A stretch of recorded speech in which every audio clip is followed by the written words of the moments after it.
Chicken, தயிர், மிளகுத்தூள், உப்பு எல்லாத்தையும் போட்டு நல்லா விரவிக்கிடுவோம். 3 பச்சை மிளகாயும் இது கூட போட்டுக்கிடுவோம். கருவேப்பிலை, வெங்காயத்தை எண்ணெயில் நல்லா வதக்கி எடுத்துக்கிடுவோம். இந்த மாதிரி ப்ரௌன் கலர் ஆகந்தட்டியும் நம்ம நல்லா வதக்கி எடுத்துக்கலாம். இப்போ அதே எண்ணெயில் நம்ம சிக்கனை போட்டு நல்லா வறுத்து எடுத்துக்கிடுவோம். இந்த சிக்கனில் தண்ணி எதுவுமே சேர்க்கக்கூடாது.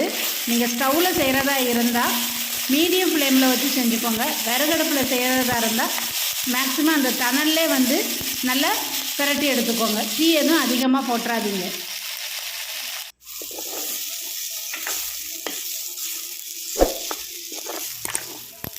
இப்போ நம்மளுடைய சுவையான மண்சட்டியில் மணக்க செய்த சிக்கன் உப்பு வறுவல் ரெடி.